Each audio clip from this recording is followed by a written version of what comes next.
vya habari.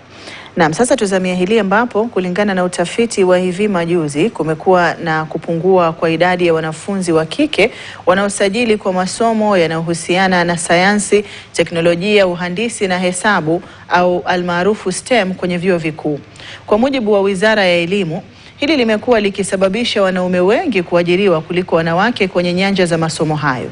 Ili kubadili mkondo huu wa mambo, Wizara ya Elimu na washirika kutoka shirika la UNESCO, Tume ya Kitaifa ya Jinsia na Usawa, Bodi ya Wahandisi nchini na Chuo Kikuu cha Nairobi wanaandaa mpango wa kuwapa mwongozo zaidi wanafunzi 400 wa shule za upili ili kuwahimiza kusajili kwenye masomo hayo kwenye vyuo vikuu.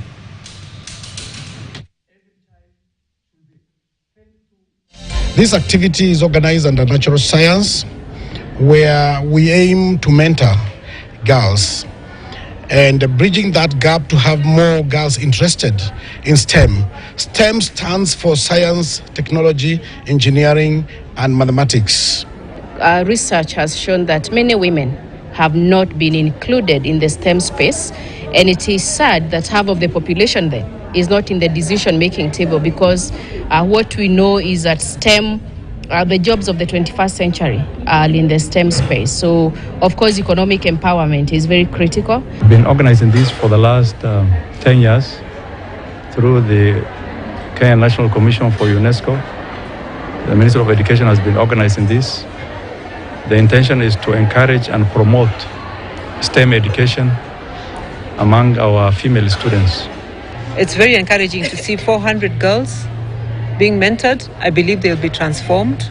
At the Engineers Board of Kenya, we register engineers. So this is one of the target areas. If we can have more engineers, I think it's very important, because in the part of the world we are, we really have a lot of infrastructure deficit. If we are going to catch up with development, we also need to really do a lot more in the deeper sciences, technology world, where we are moving to. That being Africans, we are socialized as girls to believe that we belong to certain places. And so that actually does affect, and it takes a lot of effort, to break those barriers. But with this intervention of mentorship, we have actually seen a lot of transformation. Na huku sherehe za msimu wa Krismasi zikiendelea kupiga hodi, maafisa utawala eneo la Kilifi Kaskazini wameonya wanafunzi sawia na wazazi kuwa waangalifu hata zaidi na kujitenga na vitengo vya utovu wa usalama. Akizungumza katika hafla ya kustaafu kwa naibu chifu wa Mkongani eneo la Matangoni, naibu county commissioner wa Kilifi Kaskazini Samuel Mutisia ameonya wazazi kuwa makini na watoto wao kwenye sherehe za usiku almaarufu disco matanga. Naibu huyo kamishna anasema kuwa sherehe hizo zimechangia pakubwa ukosefu wa usalama, mimba za mapema na changamoto za elimu katika eneo hilo.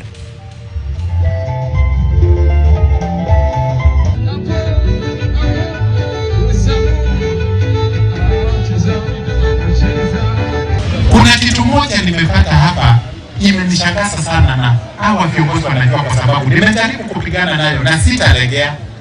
Kitu inaitwa disco matanga.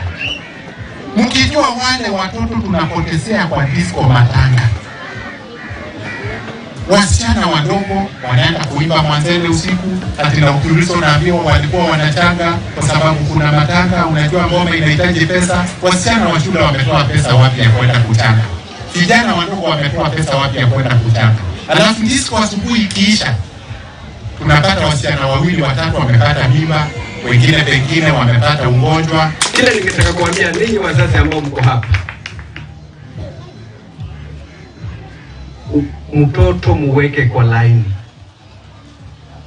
Kumnunulia simu kubwa na bado uko darasa la 6, hujamsaidia, wamuua. Tupeleke watoto wetu shule. Wakati unawekeza katika maneno ya jamii na masomo, kuna faida. Na hiyo ilikuwa pila yetu kuhakikisha kwamba tumegeuza hii sublocation. Na ndiposa siku hii ya leo yametajwa yale makubwa, na bado makubwa ataendelea kutajwa, kwa sababu tuliweka misingi sawa sawa.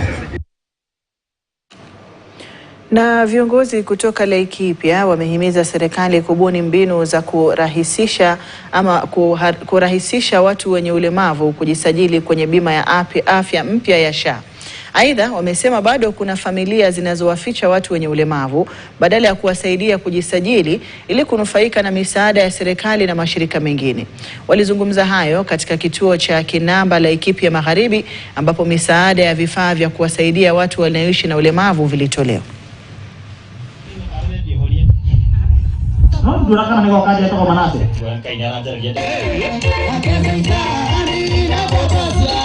Watu wako na ulemavu hapa kwetu Laikipia wako na changamoto tofauti ambayo tungeweza kuambia serikali, gawa tumesaidika kupitia kwa serikali kwa mambo tofauti, tungeomba serikali itilie maanani zaidi sana, kwa sababu kunao makazi yao si mazuri, kunao hawana mashamba, kunao watoto wanatumia diapers, kuna mashule ya special school. Kwa hivyo tuko na mahitaji tofauti. County governor wetu ashikane na mavikundi mbalimbali, aweze kushikana pia na wale wanaenda nyumba kwa nyumba wakitafuta wale watu wako na shida mbalimbali, or people living with the disability or able differently, sababu watu wako na mashida mingi. Ukiangalia umati wa watu ulio hapa ni watu wengi sana. Namba ya watu waliokuja kwa hii event ni watu ungefikiria wanaweza tokea, sababu watu wamefichwa kwa manyumba, watu wamekaa na uoga wa kutojulikana wako na shida. Na tukisalia kwenye taarifa inayofungamana na hiyo, huku juhudi za serikali ya kitaifa zikiendelea ili kuwarai wa Kenya kujiandikisha kwenye bima mpya ya afya ya SHA, madaktari na wawekezaji katika hospitali za kibinafsi wanaelezea imani yao katika bima mpya ya SHA na kuwataka Wakenya wote kuikumbatia, wakitaja manufaa zaidi na hasa kwa wagonjwa wanaougua magonjwa sugu kama vile saratani, kwani kuna mfuko ulioanzishwa vizuri chini ya SHA.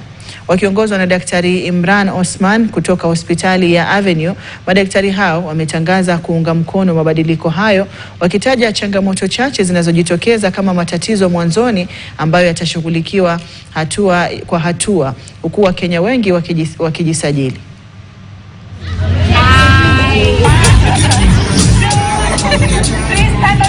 The SHA is actually an idea that will actually help us to save for healthcare.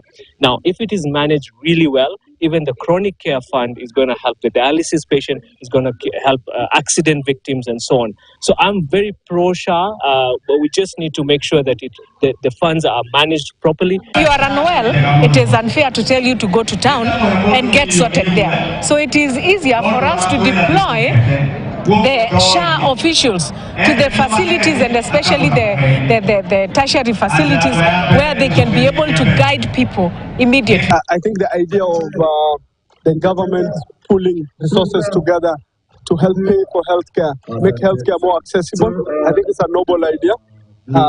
It's obviously having a lot of challenges currently, but it's something that in the long run, if we overcome these challenges, we'll have a much better healthcare system. Jumla ya kampuni 15 za biashara kutoka Jamhuri ya Tunisia zimezuru Kenya kwa kongamano la siku 2 la biashara kati ya Tunisia na Kenya kwa nia ya kubuni ushirikiano na kutafuta fursa ya kuimarisha ushirikiano huo na vile vile kuungana na wateja na wafanyabiashara wa Kenya.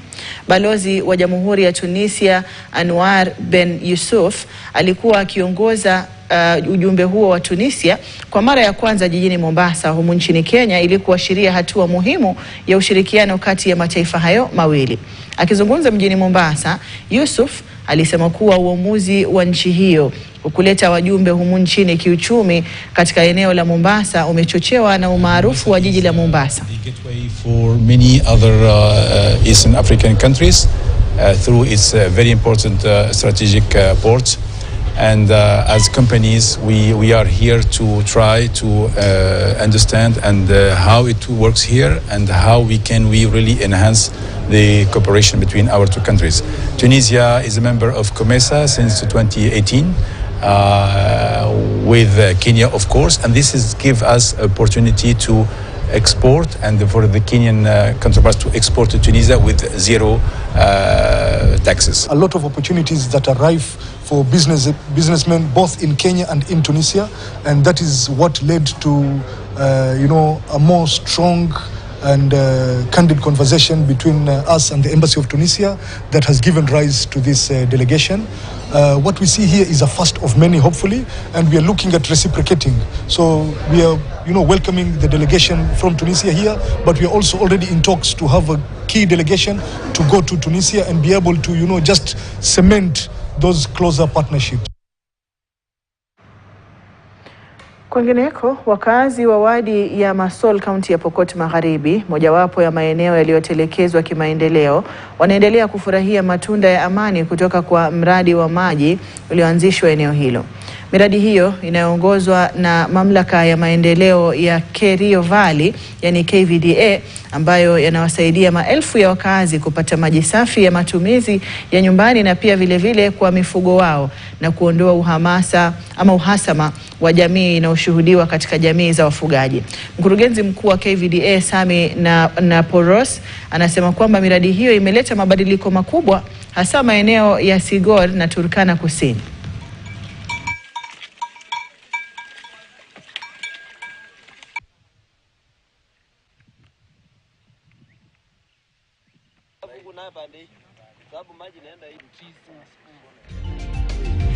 We are coming to launch. We are launching 5 programs: 2 boreholes, Kalas, and Amto, and then 3 water pans, Chaparkulei. Then we have Silanga, and one more, Lotongot. In this particular, actually there are 6, because we also have Chef's Room, which is another water pond that we have done in this particular region. It's an initiative by the government to ensure that the people in Kerio Valley region accesses clean water for domestic and also for livestock use. As a board, we are going to prioritize this program to ensure that we do these projects across the regions that we cover. Tumezuru sehemu hii ya Sigor ili kuweza kucommission projects ambayo KVDA imefanya katika sehemu hii. Kuna boreholes 2 ambayo leo tumecommission rasmi na ikawa handed over kwa watu wa Masol, kwa watu wananchi. Mali inaitwa Kalas na mali inaitwa Amuta. Sasa watu wanakuwa na maji ya kunywa, maji safi ya borehole. Na vile vile leo pia kuna water pan ama hizi dams ndogo za mifugo kunywa maji, Lotogot 1, Chaparkulei 1, alafu pale Chepserum iko ingine. Na pia tulienda mali naitwa Selenga, kazi bado inaendelea mali pale. So kwa hivyo kuna water pads 4 ambayo leo tumeweza kutembelea ili tuone imefika kiwango gani. Na katika juhudi za kuboresha usalama na ulinzi katika sekta ya usafiri humu nchini, yani maarufu Yego Mobility, jukwaa lililopewa leseni ya huduma za teksi mtandaoni limeshirikiana na SGA Security kutoa suluhu la ulinzi Afrika Mashariki. Ushirikiano huu ukilenga kuboresha usalama wa abiria na vile vile madereva, kujumuisha miundombinu ya kisasa ya SGA ikiwemo huduma za maitikio ya haraka na vile vile kupitia ubunifu na hatua ya imara za usalama. Ushirikiano huu unapania kuweka viwango vipya vya usafiri bora na vile vile kwa kuaminika nchini.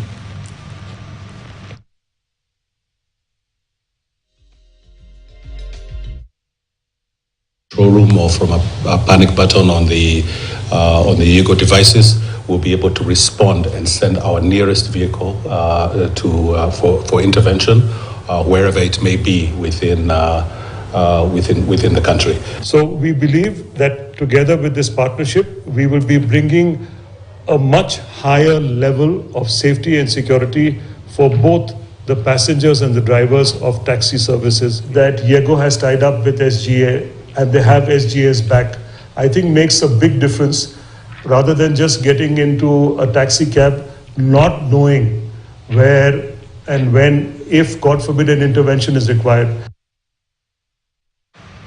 Wito umetolewa kwa viongozi wa kidini na wananchi kwa jumla kushirikiana na vile kushirikiana na serikali kwa kutoa suluhu ya kudumu dhidi ya jinamizi la ufisadi ambalo linaonekana kukita mizizi humu nchini.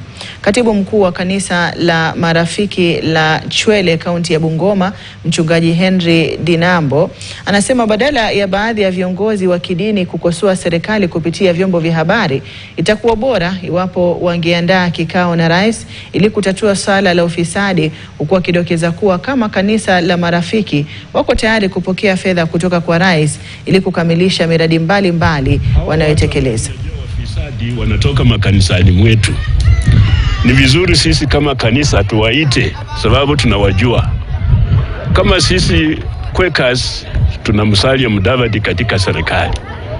Tukitaka tusaidie serikali, tutaita Mudavadi na wenzake ambao ni Quakers, tuwaambie saidia serikali kupunguza ufisadi. Kama kuna kanisa yoyote ambayo ina ushahidi kulingana na hiyo mambo ya kuteka nyara watu na kupatikana wameuawa, tutafute nafasi, tumuone rais, tuongee na yeye, aite maofisa wake wa usalama na wajue jinsi ya kutatua hilo jambo. Na mtazamaji, asante kwa kujumuika nami kuanzia mwanzo hadi tamati mwa taarifa hizi, nikiwa nimekutaarifu yaliyoibuka na kugonga vichwa vya habari na pia kukutaarifu kuhusiana na masuala yanayozunguka mauaji ya wanawake maarufu femicide na masuala ya kijinsia kwa jumla. Natamatishia hapo taarifa hizi mchana wa leo. Nimekuwa wako Hadia Mwasiwa na kutakia mchana mwema.